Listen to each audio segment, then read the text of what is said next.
Hello everyone, আসসালামু আলাইকুম। আমি আমিনুল হোসেন আবারও চলে আসলাম আপনাদের মাঝে নতুন একটা ভিডিও নিয়ে। সো এর আগের ভিডিওতে আমি স্যামসাং এর সম্পূর্ণ লাইনআপ নিয়ে কথা বলেছিলাম, টুকটাক আপনাকে পরিচয় করিয়ে দিয়েছিলাম স্যামসাং এর লেটেস্ট মডেলগুলোর মধ্যে কি কি আছে। তো আজকে আমি কথা বলবো স্যামসাং এর সাইড বাই সাইড রেফ্রিজারেটর নিয়ে, এবং এই মডেলটিতে ওরা কি কি ইউজ করতেছে, কি কি টেকনোলজি আপনাকে প্রোভাইড করতেছে, এই বিষয়ে বিস্তারিত কথা বলবো। তো শুরুর দিকে যদি বলি, স্যামসাং তাদের এই ফ্রিজ গুলোতে যে টেকনোলজিটা ইউজ করতেছে সেটা হচ্ছে space max technology. So space max টেকনোলজিটা কি, আহ, বাহিরের বডি থিকনেস বা যদি আপনি একটু খেয়াল করেন বা কাছে আসেন দুজি, আহ, এই যে এই বডি থিকনেস বা বডি বাইরের যে বডি ডাইমেনশনটাকে ওরা এটাকে একটু চিকন করে বা ভিতরে স্পেসটাকে একটু বাড়িয়েছে।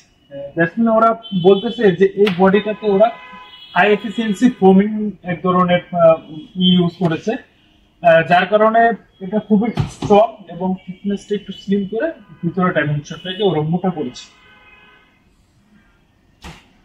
এটা হচ্ছে ওদের বাইরের ডাইমেনশন। এবং কি যদি বলি সেম ভাবে সাইডেও, যেহেতু ভিডিওতে দেখানো যাচ্ছে না, তারপরে যে ভাইরা একটু কাছে এসে দেখিয়েছেন, মানে স্লিমটাও অনেকটা সো সেকেন্ড অফ অল যদি বলি, ওদের স্যামসাং এর সব থেকে হাইলাইটেড টেকনোলজি যেটা ফ্রিজে, সেটা হচ্ছে অল অ্যারাউন্ড কুলিং। তো অল অ্যারাউন্ড কুলিংটা এর আগেও বলেছি। সো অল অ্যারাউন্ড কুলিংটা কি আসলে, তো আমি যদি আবার ডোরটা একটু খুলে দেখাই, একটু ভাইয়া যদি কাছে এসে দেখায় যে ওই যে ওদের লেখা আছে অল অ্যারাউন্ড কুলিং। তো অল অ্যারাউন্ড কুলিংটা কি, যে আপনার আমাদের নর্মাল ফ্রিজ গুলো আগে কি হতো, ডে একটা থাকতো, আগে ডিপটাকে ঠান্ডা করতো, দেন হচ্ছে নর্মালটা ঠান্ডা হতো।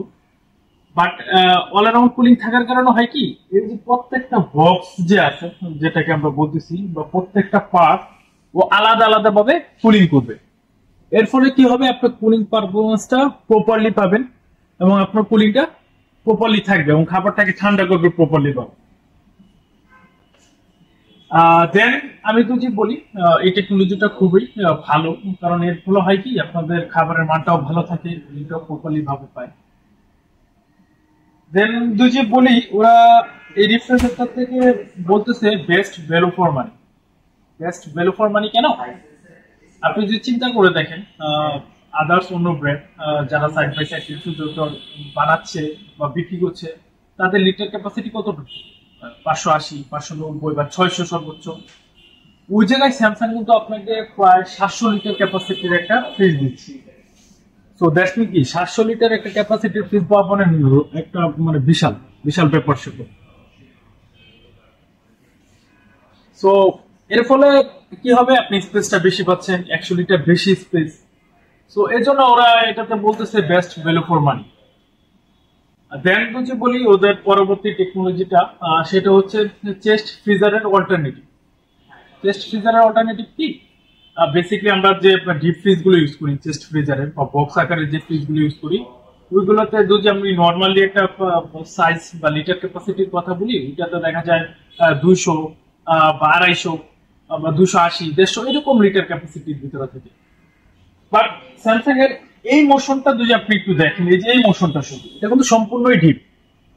ওরা রেফার করতেছে এই সম্পূর্ণ ডিপ মোশনটাতে ওরা 269 লিটার ক্যাপাসিটি প্রোভাইড করতেছে। জাস্ট মিন কি আপনার একটা চেস্ট ফ্রিজারের থেকেও বেশি। যদি আমি বলি 269 লিটারটাকে যদি আমি কেজিতে কনভার্ট করি, দ্যাটস মিন আপনি এটাতে প্রায় 200 কেজির মতো মাংস বা যে কোনো কিছু রাখতে পারবেন।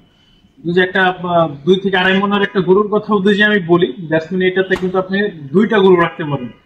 যদিও আপনার কাছ থেকে দেখে মনে হচ্ছে যে স্পেসটা কম, বাট আপনি যখন ফিজিক্যালি এসে দেখবেন তখন আপনার কাছে মনে হবে না অনেকটা স্পেস। এদের তারপরে যদি পরবর্তীতে বলি, এটাতে ইউজ করা হচ্ছে digital inverter technology. Digital inverter টেকনোলজির সামনে এখন আমরা মোটামুটি অনেকেই অভ্যস্ত ইউজ করে। সো যে এসির কথা বলি, ওয়াশিং মেশিনের কথা বলি, এগুলোতে কিন্তু এখন ডিজিটাল ইনভার্টার টেকনোলজি এটা ইউজ করতেছে। সো স্যামসাং এটাতে ইউজ করছে। তো ডিজিটাল ইনভার্টার টেকনোলজির কারণে আপনি কি সুবিধা পাবেন, এতে আপনার বিদ্যুৎটা অনেক সাশ্রয়ী হবে, বিদ্যুৎ বিল অনেক কম আসবে। আর একটু বলি ভেঙে, ডিজিটাল ইনভার্টারের আসলে কাজটা কি। সাপোজ এই ফ্রিজটা যদি কুলিং টেম্পারেচার ধরেন -4-5 বা 6-7 চলছে, তখন সে কি করবে, ও যখন সম্পূর্ণ ফ্রিজটাকে প্রপার কুলিং দিয়ে দিবে, তখন সে আর ওটা 6-7 বা 5-6 আর রানিং করবে না। তখন সে আস্তে আস্তে টেম্পারেচারটা কমিয়ে একটা নির্দিষ্ট যেটা আপনার দরকার হয় -1 বা -2 -3 মতো একটা টেম্পারেচার রাখবে। এটা আমি বোঝানোর ক্ষেত্রে বলতেছি। সো এতে হবে কি, আপনার কুলিংটাও প্রপারলি থাকবে, আপনার মাসে বিদ্যুৎ বিলটাও কম আসবে।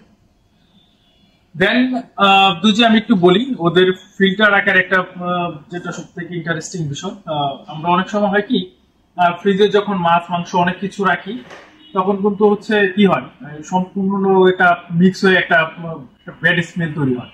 যখন আপনি লং টাইম একটা ফ্রিজ ইউজ করবেন, এটা আপনি দেখবেন যে খোলার পরে কিন্তু এটা কি হয়, একটা ব্যাড স্মেল তৈরি হয়। তো আপনি যদি একটু কাছে আসেন, আমি একটু যদি দেখাই, আরেকটু কাছে আসেন, এই যে ফিল্টারটা, ওরা বলতেছে এই ফিল্টারটার নাম হচ্ছে ডিওডোরাইজিং ফিল্টার। যে ফিল্টারটা হচ্ছে কি, আপনার খাবারের কোনো মাছ বা মাংস যেটাই রাখেন না কেন, ওইটাকে ওরা মিক্স করবে না বা কোনো ব্যাড স্মেল তৈরি করবে না, এটাকে সে ফিল্টার করে বাইরে বের করে দিবে। আচ্ছা, এরপরে ওদের টেকনোলজি দিক থেকে আবার কাছে আসতে বলবো, যদিও কেন বলতেছি একটু দেখানোর জন্য, আপনাদের সুবিধার্থের জন্য বলতেছি। দেখেন এখানে দুইটা অপশন দেওয়া আছে, একটা হচ্ছে যে পাওয়ারফুল, আর একটা হচ্ছে যে পাওয়ার ফ্রিজ। এই দুটো অপশন কি, এই দুটো অপশন হচ্ছে মূলত সাপোর্ট ধরেন আপনি, আমরা অনেক সময় কি হয় ভ্যাকেশন মোডে আমরা বাড়িতে যাই, গ্রামের বাড়িতে যাই বা ঢাকার বাইরে যাই, তখন অনেকে কি করি ঢাকার বাইরে থেকে মাছ বা মাংসগুলো নিয়ে আসি। তো মাছ মাংস এনে আমরা কি করি, দেখা যায় বাড়ি থেকে নিয়ে আসলে লং একটা জার্নি করি, তখন দেখা যায় মাছ মাংসগুলো নরম হয়ে যায়। সো এই টেকনোলজিটা তো 30 সেকেন্ড প্রেস করে রাখবেন আর মাছ মাংসগুলো রেখে দেবেন ও দ্রুত, মানে স্যামসাং যেটা রেফার করতেছে 31% ফাস্ট হচ্ছে আপনার কুলিংটা দিবে যখন এই টেকনোলজিটা আপনি অন করে দিলেন। এতে আপনার মাছ মাংসগুলো তাড়াতাড়ি হচ্ছে ঠান্ডা হবে এবং যাতে আপনার খাবারটা নষ্ট না। আচ্ছা, এরপরে যদি আমি বলি ওদের এই ফ্রিজটাতে হচ্ছে ডিজিটাল ইনভার্টার টেকনোলজি ইউজ করেছে, এটা তো আমি বলেছি। দেন হচ্ছে ওয়ারেন্টি পিরিয়ডের কথা যদি বলি, স্যামসাং প্রোভাইড করতেছে দুই পরেও যে টপারটা তো দেখেন, একটু টপারটা যদি আমি আপনাকে দেখাই। তো এটাতে হচ্ছে ওরা যেটা ওয়ারেন্টি পিরিয়ড করতেছে 20 বছরের হচ্ছে কম্প্রেসার ওয়ারেন্টি দিচ্ছে, পার্ট সার্ভিস দিচ্ছে 2 বছর, ফ্রি সার্ভিস দিচ্ছে 2 বছর। তো আপনি নিশ্চিন্তে, মানে এক কথায় যদি বলি, আসলে একটা রেফ্রিজারেটরে 20 বছরের ওয়ারেন্টি দেওয়া মানে অনেক কিছু। তো 20 বছর মানে চিন্তা করা যায় একটা মানুষের বাঁচে কত বছর, তো ওই জায়গা থেকে আপনাকে প্রায় 20 বছরের একটা ওয়ারেন্টি। আর আরেকটা বিষয়, স্যামসাং কিন্তু ওদের এই ফ্রিজ গুলোতে হচ্ছে রিফান্ডেবল ইস্যু হিসাবে যদি কোনো রিফান্ডেবল করে দিচ্ছে। সাপোজ যদি কোনো প্রবলেম হয় 20 বছরের ভিতরে যদি কম্প্রেসারের কোনো প্রবলেম হয়, যদি ওরা আপনাকে সলভ করে দিতে না পারে, দেন হচ্ছে আপনাকে টাকাটা রিফান্ড করে দিবে, তাহলে আপনি ওই প্রাইজে আবার নতুন আরেকটা ফ্রিজ বা অন্য কোনো কিছু নিতে পারেন। দুটো অপশন দেয়, আপডেট কোনো মডেল নেওয়ার জন্য অথবা ওরা টাকা রিফান্ড করে। আচ্ছা, এই হচ্ছে মোটামুটি ফ্রিজের একটা সাইড বাই সাইডের রিভিউ স্যামসাং এর। আরেকটা বিষয়, এটাতে কিন্তু আবার হচ্ছে বিল্ট ইন স্টেবিলাইজারটা দেওয়া আছে। তো অনেকে হচ্ছে ঢাকার বাইরে যারা ফ্রিজ নিয়ে যাবেন, অনেকে বলতে পারেন যে ভাইয়া ঢাকার বাইরে তো অনেক লোডশেডিং হয় বা বিদ্যুতের আপ ডাউন হয়, তো এটা কি তখন ঠিক থাকবে? হ্যাঁ, ডেফিনেটলি। এটার ক্ষেত্রে হচ্ছে আপনার কোনো প্রবলেম, যেহেতু 115 থেকে আপনার 200 লিটার, 115 থেকে 310 ভোল্টেজ স্টেবিলাইজারটা আছে, তো ওই জায়গা থেকে নিশ্চিন্তে আপনি ইউজ করতে পারেন। তো ধন্যবাদ, আসসালামু আলাইকুম, এই ছিল আজকের ভিডিও।